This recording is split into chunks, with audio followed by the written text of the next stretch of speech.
നമസ്കാരം. മലയാളി വാർത്ത ഇൻസൈഡിലേക്ക് സ്വാഗതം. ബേബിയും ബാലനും പോയി വിജയന്റെ കാലിനക്ക്, ഞങ്ങളെ അതിന് കിട്ടില്ല. ഗോവിന്ദനും പിണറായിയും നേതൃസ്ഥാനത്ത് നിന്നും മാറില്ലെന്ന പ്രഖ്യാപനം വന്നതോടെ പാർട്ടിയിൽ പൊട്ടിത്തെറി. പിണറായി പറയുമ്പോൾ ഇരിക്കാനും നിൽക്കാനും കുറെ അടിമകൾ കാണും, എല്ലാവരെയും ആ കൂട്ടത്തിൽ കാണരുതെന്ന് കടുത്ത വിമർശനം. പിണറായി ഇനിയും പാർട്ടിയാകാൻ നിൽക്കരുത്, നിങ്ങളാണ് ഈ പാർട്ടിയെ മുച്ചൂടും മുടിച്ചത്, ഇനിയും തുടരാൻ അനുവദിക്കില്ലെന്ന് കട്ടായം കടുപ്പിച്ച് ഒരു കൂട്ടം നേതാക്കളും പ്രവർത്തകരും. പാർട്ടിയെ പച്ചയ്ക്ക് വഞ്ചിച്ച് വീണ്ടും കേമനാകാൻ നോക്കുകയാണ് പിണറായി വിജയൻ.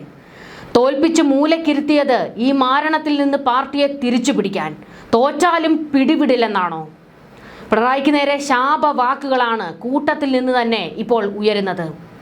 പ്രാദേശിക നേതാക്കളും അണികളുമെല്ലാം കടുത്ത അതൃപ്തിയിലേക്ക് എത്തിയിരിക്കുന്നു.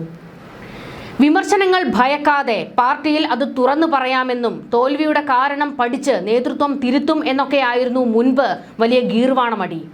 ഈ വാക്കും കേട്ട് അങ്ങ് കാസർഗോഡ് മുതൽ പാറശാല വരെ പാർട്ടിക്കാർ പിണറായിയെയും ഗോവിന്ദനെയും മാറി മാറി തെറി വിളിച്ചിരുന്നല്ലോ. ഒടുക്കം തോൽവിയുടെ കാരണം കണ്ടെത്തി. ഭരണവിരുദ്ധ വികാരമല്ല, അതുകൊണ്ട് ഞങ്ങൾ നേതൃസ്ഥാനത്ത് നിന്ന് മാറില്ല എന്ന്. പാർട്ടിയിൽ ഒരേ ഒരു രാജാവ്, അത് ഞാൻ തന്നെയെന്ന് പിണറായി സ്വയം അങ്ങ് പ്രഖ്യാപിക്കുന്നു.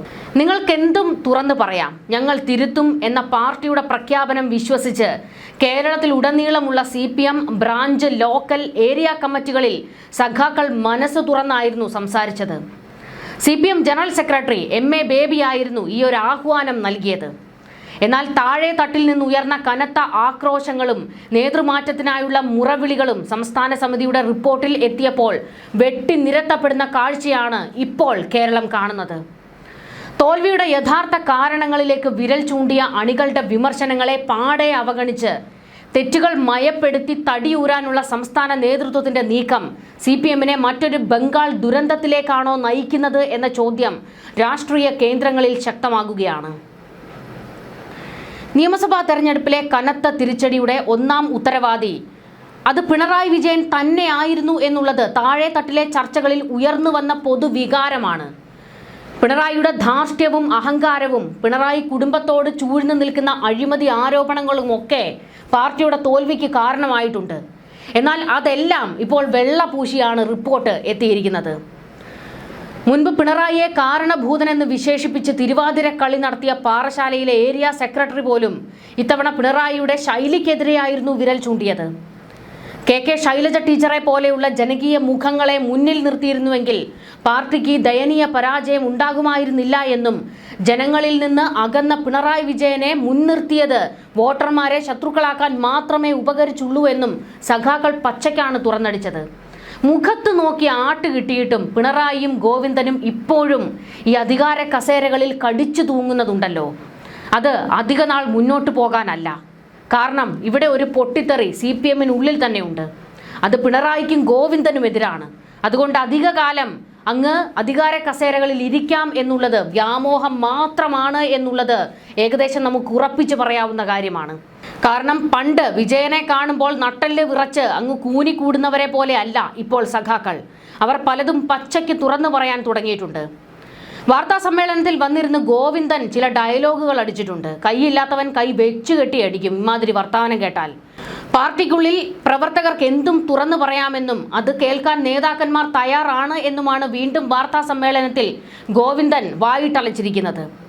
അതായത് എതിർപ്പുകൾ ഉണ്ടെങ്കിൽ അത് വാട്സാപ്പ് വഴിയും ഇമെയിൽ വഴിയും തുറന്ന് അറിയിക്കാം എന്നൊക്കെയാണ്. താഴെ തട്ടിലുള്ള പാർട്ടി പ്രവർത്തകർ പാർട്ടി യോഗങ്ങളിൽ പിണറായിക്കെതിരെയും ഗോവിന്ദനെതിരെയും പറഞ്ഞ കാര്യങ്ങൾ മുക്കി വെച്ചിട്ട് വീണ്ടും ഇവർ പറയുകയാണ് പാർട്ടിക്കുള്ളിൽ എന്തും തുറന്നു പറയാമെന്ന്. ഉളുപ്പുണ്ടോടോ തനിക്കൊക്കെ എന്ന് ചോദിക്കാതെ തരമില്ല. പെണ്ണുപിള്ളയെ ആ തളിപ്പറമ്പിൽ കൊണ്ട് നിർത്തരുതെന്ന് പാർട്ടിയിലുള്ളവർ, തളിപ്പറമ്പിലെ CPMകാരാണ് നിങ്ങളോട് പറഞ്ഞത്. എന്നിട്ടും അത് കേൾക്കാതെ ഒരു MLA കസേര ഇങ്ങ് കുടുംബത്തോട്ട് കിട്ടും എന്നുള്ള ആർത്തി പിടിച്ച് പണ്ടാരമടങ്ങി ഈ ശ്യാമളയെ കൊണ്ടുപോയി അവിടെ തളിപ്പറമ്പിൽ നിർത്തിയതാണ്. എന്താണ് ഫലമുണ്ടായത്? തോറ്റ് തുന്നം പാടി സഖാക്കൾ പോലും പച്ചയ്ക്ക് തെറി വിളിക്കുകയായിരുന്നു ഗോവിന്ദനെയും ശ്യാമളയെയും. എന്നിട്ടും തനിക്കൊക്കെ ഈ ഉളുപ്പില്ലായ്മയുണ്ടല്ലോ, അല്ലാത്ത തൊലിക്കെട്ടിയാണ് തനിക്കൊക്കെ. ഇപ്പോഴും ഇറങ്ങിപ്പോകാതെ ഇങ്ങനെ കടിച്ചു തൂങ്ങിക്കിടക്കാൻ. ഈ പാർട്ടിയുടെ ശാപം എന്താണെന്ന് ചോദിച്ചു കഴിഞ്ഞാൽ ഒറ്റ വാക്കിൽ പറയാം, അത് പിണറായി വിജയനും ഗോവിന്ദനും തന്നെയാണ്.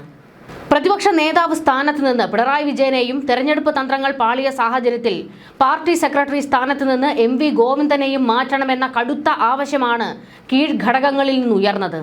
എന്നാൽ ഇതൊന്നും കാണാനോ കേൾക്കാനോ സംസ്ഥാന നേതൃത്വം ഇപ്പോഴും തയ്യാറല്ല. ഈ വലിയ നേതൃമാറ്റ ആവശ്യം സംസ്ഥാന സെക്രട്ടേറിയറ്റിന്റെ അന്തിമ റിപ്പോർട്ടിൽ നിന്ന് പൂർണ്ണമായും ഒഴിവാക്കിയിരിക്കുകയാണ്. വ്യക്തിപരവും നയപരവുമായ വീഴ്ചകളെ അങ്ങേയറ്റം മയപ്പെടുത്തി തയ്യാറാക്കിയ റിപ്പോർട്ടിലൂടെ തോൽവിയുടെ യഥാർത്ഥ ഉത്തരവാദികളായ ഉന്നതരെ സംരക്ഷിക്കുന്ന നിലപാടാണ് CPM സംസ്ഥാന കമ്മിറ്റി സ്വീകരിച്ചിരിക്കുന്നത്.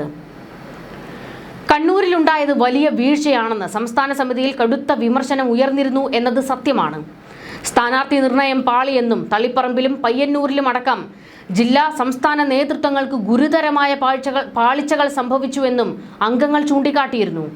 എന്നാൽ ഈ വീഴ്ചകളെല്ലാം അണികളുടെയും പ്രാദേശിക നേതാക്കളുടെയും തലയിൽ വെച്ചുകെട്ടി തങ്ങൾ തെറ്റുകാരാണെന്ന് സമ്മതിക്കാൻ മുകളിലുള്ളവർ തയ്യാറാകുന്നില്ല.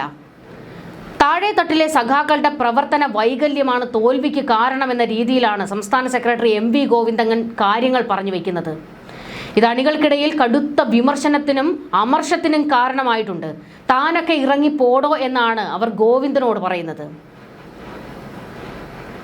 കനത്ത തോൽവിക്ക് കാരണം കേവലം ജാതി സമവാക്യങ്ങളും വോട്ട് ചോർച്ചയുമാണെന്ന് വരുത്തി തീർക്കാനാണ് പാർട്ടി റിപ്പോർട്ടിലെ ശ്രമം. സംസ്ഥാനത്ത് ഇടതുപക്ഷത്തിനെതിരായി യാതൊരുവിധ ഭരണവിരുദ്ധ വികാരവും ഇല്ല എന്ന അസംബന്ധമായ കണ്ടെത്തൽ റിപ്പോർട്ടിൽ എഴുതി ചേർക്കുകയും ചെയ്തിട്ടുണ്ട്. സർക്കാരിന്റെ നയങ്ങളിലോ മുഖ്യമന്ത്രിയുടെ അമിത ധാർഷ്ട്യത്തിലോ ജനങ്ങൾക്ക് എതിർപ്പില്ല എന്നും വോട്ട് ബാങ്കുകളിലെ അടിയൊഴുക്കുകൾ മാത്രമാണ് തിരിച്ചടിയായത് എന്നുമാണ് സംസ്ഥാന സമിതിയുടെ വിലയിരുത്തൽ. ഇത് ജനങ്ങളുടെ പൾസ് അറിയാൻ പാർട്ടിക്ക് ഇനിയും കഴിഞ്ഞിട്ടില്ല എന്നതിന്റെ വ്യക്തമായ തെളിവാണ്. ഈ മനോഭാവവുമായിട്ടാണ് താനൊക്കെ മുൻപോട്ട് പോകുന്നതെങ്കിൽ വീണ്ടും തോറ്റമ്പും ആ കാര്യത്തിൽ ഒരു സംശയവും വേണ്ട. UDF ഉൾപ്പെടെയുള്ള അന്നത്തെ പ്രതിപക്ഷ പാർട്ടികൾ സർക്കാരിനെതിരെ ബോധപൂർവം നടത്തിയ കുപ്രചാരണങ്ങൾ ജനങ്ങളിൽ തെറ്റിദ്ധാരണ ഉണ്ടാക്കിയെന്നും അതാണ് വോട്ടുകൾ നഷ്ടപ്പെടാൻ കാരണമായതെന്നുമാണ് റിപ്പോർട്ടിലെ മറ്റൊരു വിചിത്രമായ ന്യായീകരണം. 10 കൊല്ലത്തെ തുടർച്ചയായ ഭരണം ജനങ്ങളെ സ്വാഭാവികമായി എതിരാക്കിയെന്നും ഭരണത്തിൽ ചില തെറ്റായ പ്രവണതകൾ ഉണ്ടായതിനാൽ ഭരണമാറ്റം വേണമെന്ന് ജനങ്ങൾ ആഗ്രഹിച്ചുവെന്നും റിപ്പോർട്ടിൽ പരോക്ഷമായി സമ്മതിക്കുന്നുണ്ട്. എന്നാൽ ഈ തെറ്റായ പ്രവണതകൾ എന്തൊക്കെയാണെന്ന് കൃത്യമായി നിർവചിക്കാനോ അതിന് കാരണക്കാരായവരെ ശിക്ഷിക്കാനോ പാർട്ടി തയ്യാറുമല്ല. അതായത് നടപടി എടുക്കേണ്ടി വന്നാൽ പിണറായിക്ക് നേരെ നടപടി എടുക്കണമല്ലോ, അതിന് വയ്യെന്ന്. പരാജയത്തിന് കൂട്ടായ ഉത്തരവാദിത്തമുണ്ടെന്ന് പറയുന്നതിലൂടെ യഥാർത്ഥത്തിൽ പിണറായി വിജയൻ എന്ന ഒറ്റ വ്യക്തിയിലേക്ക് വിമർശനം എത്താതിരിക്കാനുള്ള കവചമൊരുക്കിയാണ് സംസ്ഥാന സെക്രട്ടേറിയറ്റ് റിപ്പോർട്ട് എഴുതിയിരിക്കുന്നത്. തെരഞ്ഞെടുപ്പിൽ പാർട്ടി നേതൃത്വത്തിന് കൂട്ടായ വീഴ്ച സംഭവിച്ചുവെന്നും ഇത് വിമർശനാത്മകമായി ഉൾക്കൊണ്ട് സ്വയം തിരുത്തണമെന്നും തിരുത്താൻ തയ്യാറാകാത്തവരെ പാർട്ടി തിരുത്തണമെന്നും റിപ്പോർട്ട് ചൂണ്ടിക്കാണിക്കുന്നു. എന്നാൽ ഈ പറയുന്നതല്ലാതെ പ്രായോഗികമായി യാതൊരുവിധ തിരുത്തലിനും CPM തയ്യാറാകുന്നില്ല എന്നുള്ളതാണ് വസ്തുത. സംഘടനയിൽ ആവശ്യമായ തിരുത്ത് വരുത്താമെന്ന് സംസ്ഥാന സെക്രട്ടറി അറിയിച്ചിട്ടുണ്ടെങ്കിലും ഇതിനായി ഓഗസ്റ്റ് മാസം വരെ സമയം നീട്ടി നൽകിയിരിക്കുകയാണ്.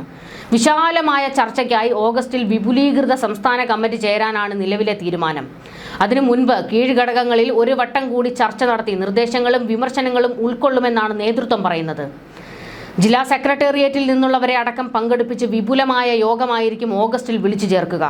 എന്നാൽ ചർച്ചകൾ എത്ര നടന്നാലും അന്തിമ റിപ്പോർട്ടിൽ നിന്ന് പിണറായിക്കെതിരെയുള്ള വരികൾ വെട്ടിമാറ്റുന്ന രീതി തുടർന്നാൽ ഈ ചർച്ചകളെല്ലാം വെറും പ്രഹസനം മാത്രമാണ്. ഇതേ രീതിയിലുള്ള തിരുത്തൽ വിമുഖതയും അന്ധമായ കടുംപിടുത്തങ്ങളുമാണ് മുൻപ് പശ്ചിമ ബംഗാളിൽ CPMന്റെ തകർച്ചയ്ക്ക് കാരണമായത്. ജനങ്ങളുടെ വികാരം മനസ്സിലാക്കാതെ ഉന്നത നേതാക്കളെ സംരക്ഷിക്കാൻ പാർട്ടി മെഷീനറിയെ ഉപയോഗിച്ചതോടെ ബംഗാളിലെ ജനങ്ങൾ പാർട്ടിയെ പൂർണ്ണമായും പാതാളക്കുഴിയിലേക്ക് തള്ളി. ഇന്ന് ബംഗാളിൽ CPM എന്ന പ്രസ്ഥാനം വെറുമൊരു ഓർമ്മ മാത്രമായി അവശേഷിക്കുമ്പോഴും അതേ തെറ്റുകൾ കേരളത്തിൽ ആവർത്തിക്കാൻ നേതൃത്വം മടിക്കുന്നില്ല. അണികളുടെ വായടപ്പിക്കാനും മാധ്യമങ്ങളെ കുറ്റപ്പെടുത്തിയും മുന്നോട്ട് പോയാൽ കേരളത്തിലും CPMനെ കാത്തിരിക്കുന്നത് ബംഗാൾ മോഡൽ തകർച്ച തന്നെയാണ്. ചുരുക്കത്തിൽ CPMൽ ഇപ്പോൾ നടക്കുന്ന തെറ്റുതിരുത്തൽ പ്രക്രിയ എന്നത് കേവലം കണ്ണിൽ പൊടിയിടാനുള്ള നീക്കം മാത്രമാണ്. അന്നത്തെ മുഖ്യമന്ത്രിയായിരുന്ന പിണറായിയുടെയും മന്ത്രിമാരുടെയും ധാർഷ്ട്യവും അഴിമതി ആരോപണങ്ങളും മാസപ്പടി വിവാദങ്ങളും ജനങ്ങളെ പാർട്ടിക്കെതിരാക്കിയെന്ന് അണികൾ അലമുറയിട്ട് പറയുമ്പോഴും തങ്ങൾക്ക് യാതൊരു തെറ്റും പറ്റിയിട്ടില്ല എന്ന ഭാവമാണ് ഇപ്പോഴും പിണറായിക്കും കൂട്ടർക്കുമുള്ളത്. എന്നാൽ ഇനിയും ഇങ്ങനെ പിണറായി വിജയന്റെ ഒറ്റ ബിന്ദുവിൽ കിടന്ന് കറങ്ങാൻ പാർട്ടിയെ വിട്ടുകൊടുക്കില്ല എന്നാണ് ഒരു കൂട്ടം നേതാക്കളും പ്രവർത്തകരും പറഞ്ഞുകൊണ്ടിരിക്കുന്നത്. അവർ വലിയ പൊട്ടിത്തെറികളുമായിട്ട് ഇനിയും രംഗത്തേക്ക് വരും. പാർട്ടിയെ കടന്നാക്രമിക്കുകയും വിമർശിക്കുകയും ചെയ്യും. പിണറായി വിജയനെ വലിച്ച് തോട്ടിലേക്ക് എറിയുന്നത് വരെ പറയാനുള്ളത് പറഞ്ഞുകൊണ്ടേയിരിക്കുമെന്നാണ് ഒരു കൂട്ടം നേതാക്കൾ, അതായത് യഥാർത്ഥ കമ്മ്യൂണിസ്റ്റുകൾ ഇപ്പോൾ വാദിച്ചുകൊണ്ടിരിക്കുന്നത്. MA ബേബിയും AK ബാലനും തുടങ്ങി ഗോവിന്ദനും വരെ പിണറായിയുടെ കാല് നക്കി ഇപ്പോഴും സുഖിപ്പിച്ചുകൊണ്ടിരിക്കുകയാണ്. എന്നാൽ പിണറായി അല്ല, CPM എന്ന പ്രസ്ഥാനമാണ് വലുത് എന്ന് ഒരു കൂട്ടർ പറയുമ്പോൾ ഈ പ്രസ്ഥാനത്തോട് ഉറച്ചു നിൽക്കുന്ന ഒരു കൂട്ടം മനുഷ്യരുണ്ട്. അവർക്ക് ഒരിത്തിരി ആശ്വാസം കിട്ടുന്നുണ്ട്. കാരണം വിമർശിക്കാൻ തുടങ്ങിയിട്ടുണ്ട്. മുൻപ് വരെ പിണറായിക്കെതിരെ വിരൽ ചൂണ്ടാൻ പോലും ആരും ഭയക്കുമായിരുന്നു. എന്നാൽ ഇന്നതിൽ നിന്ന് മാറ്റം വന്നിട്ടുണ്ട്. പിണറായിക്കെതിരെ വിരൽ ചൂണ്ടി സംസാരിക്കാനും പിണറായിയുടെ തെറ്റുകൾ ചൂണ്ടിക്കാട്ടാനും പ്രവർത്തകർ തയ്യാറാകുന്നുണ്ട് എന്ന് തന്നെയാണ് തെറ്റുതിരുത്തലിൻ്റെ ആദ്യ ചുവടുവയ്പ്. അതുകൊണ്ട് തന്നെ ഇനി അധികകാലം പിണറായിക്കും ഗോവിന്ദനും ആ കസേരയിൽ ഇരിക്കാൻ കഴിയില്ല എന്നുള്ളതാണ് വ്യക്തമാകുന്നത്. ന്യൂസ് ഡെസ്ക് മലയാളി വാർത്ത ഇൻസൈഡ്.